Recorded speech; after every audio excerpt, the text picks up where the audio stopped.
A really, really, really horrible, cynical move by the government today is what some people are saying about what they did in the House, putting legislation through that actually stops Māori from challenging the cancellation of the Māori Health Authority in the tribunal. Like, it stops it. So 2 days before the conversation was about to start, the government has stopped it by what some people are calling very, very, very, very, very bad legislation. Cynical, horrible legislation. Let's have a look.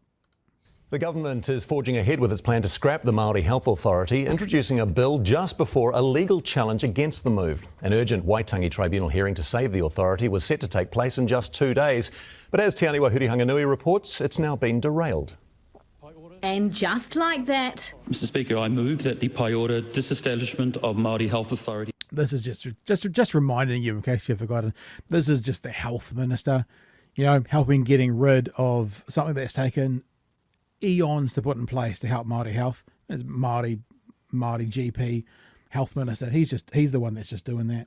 The amendment bill. The axing of the Maori Health Authority begins. I am ashamed to be in this House debating this bill. Anui taku riri ki tēnei kāwanatanga. It was set up after a landmark inquiry exposed major inequities faced by Māori in every health indicator it measured.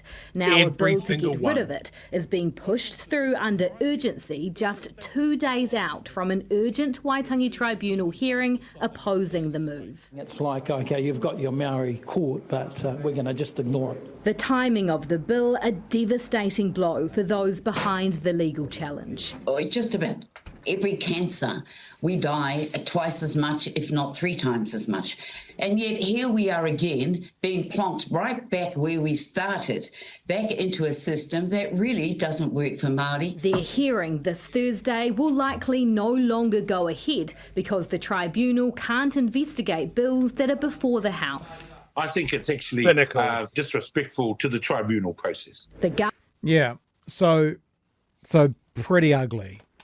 Pretty ugly that someone, I can't remember his name, but there's a guy who worked for Trump. Miller was his surname. He looked like a vampire. Stephen Miller. Yeah, Stephen Miller. Like and every time a revolting, disgusting, albeit clever, cynical piece of legislation, it was always tied back to him. I just don't know who was the person who was smart enough to figure this out and evil enough to put it through. That if we do this, boss, then they can't challenge. What do you reckon? Yeah, it's cynical. It's so cynical that they know that the Waitangi Tribunal can't look at it if it's currently in front of Parliament. Yeah, there's no other reason to ram this through.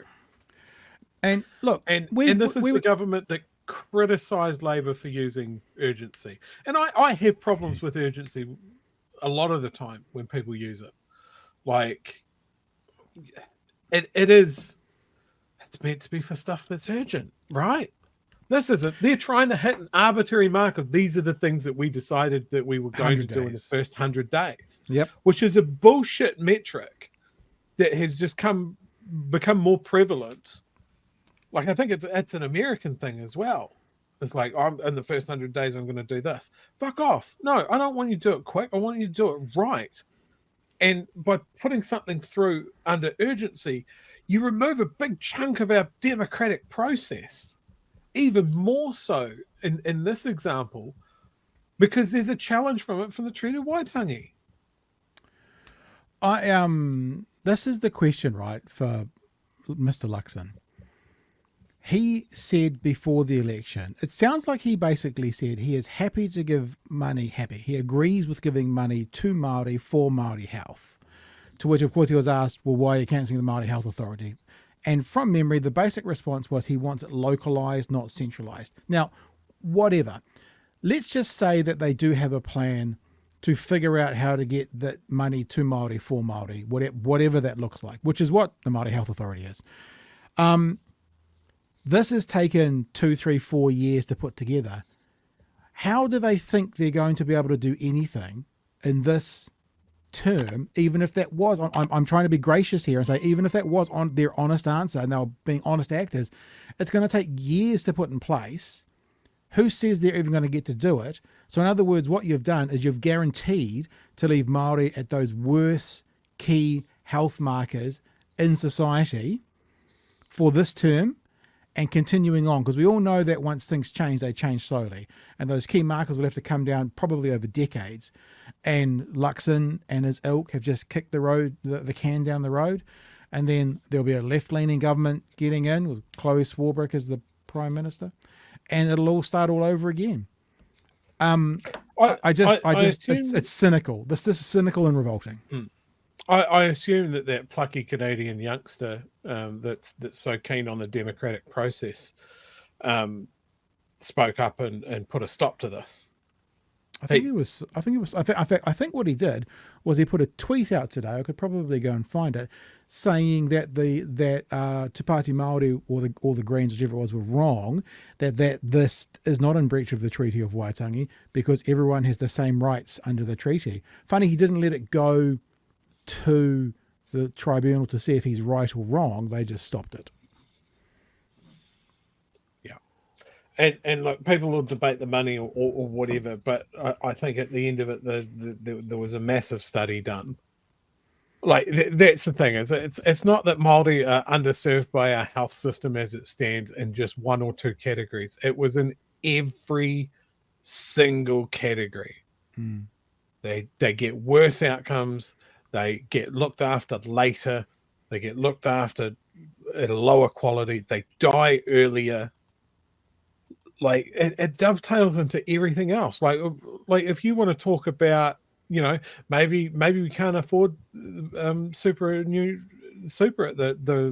age that we're doing it, so we'll put it up. It basically cuts Māori out of getting it. The majority of them will die before they even get a chance to act. Like, does that not sound just brutally callous? Yeah, 100%. And it's one thing to go, oh, we didn't know it was happening. But we do know it's happening. We did a study and we found it.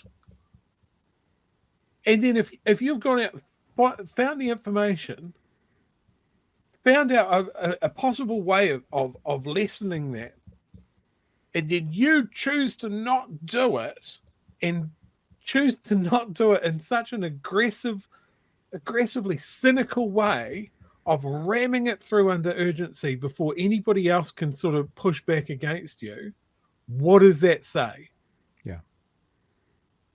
Yeah. I think the thing about that you're so right in is they're doing this for two reasons. One, so they can cancel the Māori Health Authority and not have a ruling come against them by the treaty, the Waitangi Tribunal, sorry.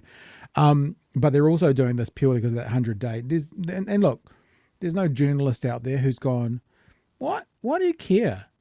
Wouldn't you rather get it right than hit some arbitrary number that might... I mean, basically what you're saying is that thing that you criticised Labour for under urgency, you guys are using just because someone's made a bumper sticker that says you have to hit it by the 100 days. What if you're wrong? Wouldn't it be better to kind of take a bit of time and figure this out properly rather than... And isn't it weird how, again, all those things about Māori that you're changing are in the first 100 days, but lots of other ones aren't? Isn't that really weird how the shop front that you've set up for this term is... take away from Māori, take away from Māori, take away from Māori, take away from Māori, all in the first 100 days. It's kind of weird. What, don't you think it's a bit weird? Anyway. Like we're talking about stuff and making generational change. Like there's no reason to rush it. Like do the study, work it out, come up with a plan, and then execute the plan. And it's like we're up to the point of execute the plan, and they're like, nah, shit can the plan. Cool. So we're back to square one. Like National are not good at long-term thinking. Short-term payoff. And as I've said many, many, many times before, when they talk about what problem they're trying to solve, they're not mentioning the problem that they're trying to solve. We want to be in government, and now the problem is I want to stay in government. Yeah, 100%. And they'll keep talking about vibes, and they'll keep weaponizing disharmony in our country. And that schism between Māori and non-Māori, they're going to keep playing that. That's their greatest hits, man. The band's going to play that for the next 3 years. Yeah. And it is going to be fucking ugly. And I'll say it again, Luxon is over a barrel, because I'm sorry, I don't believe David Seymour or Winston Peters would stay the path of keeping them in power if they felt like they were being undermined. I know they were going to say, "Oh, it's signed a contract and it's all in agreement." Well, yeah, but so did Winston Peters before he, pulled out a national to do New Zealand first. I just don't believe that it's as solid as it perhaps looks. So I think that I wouldn't call Luxon a lame duck prime minister, but I think he's over a barrel with these two, and they'll keep pushing as hard as they want. This might end up being, in fact, I think it was Simon Wilson who coined the phrase last year. We had an opportunity to either get the most progressive, he didn't say alt-right, or the most alt-right government we have ever seen. And we've gone the path of the most alt-right or most fascistic, or whichever word you'd like to use in there. So, hey, let's play some more of the story so we can get to the end of it. Mm-hmm. Government rejecting accusations it's trying to avoid scrutiny. The Waitangi Tribunal will still be able to critique the legislation after enablement. We're just working our way through the 49 actions that we need to complete by March the 8th. That's what's going on. You don't need to. Need to complete, yeah, want to. Want to complete because we made a stupid promise, and if we don't, Labour will say we didn't do it. That's actually the only downside, is that Labour and the Greens will poke fun of you. So rather than being poked fun of in the House, you're fucking it up for tens if not hundreds of thousands of New Zealanders. So you're worried about getting a bit of shtick from the other side of the House more than the decisions you're making today under urgency, which could root hundreds, thousands, tens of thousands, hundreds of thousands of lives. You're a fucking moron. Yeah. But Crown lawyers have been opposing the legal challenge from the outset. In December, they told the tribunal an inquiry would be premature. By the way, Mr. Luxon, we're having a pool party next week. If you'd like to come around, it'd be lovely to see you. Given the government is yet to announce its alternative plan for Māori health. This is just about collapsing Te Aka Whaiora because it is a kaupapa Māori entity. Can you promise that Māori health outcomes won't get worse? What I can promise is it will receive my full attention, my full prioritisation to improve Māori health outcomes. By the end of June, the Maori Health Authority will be gone. Te Aniwa Hurihanga Nui, One News. So there you go. Under urgency, cynical. We don't want to be looked at. Don't check our workings. We're not going to do background checks. We're not going to take official advice. This is the government we have in right now.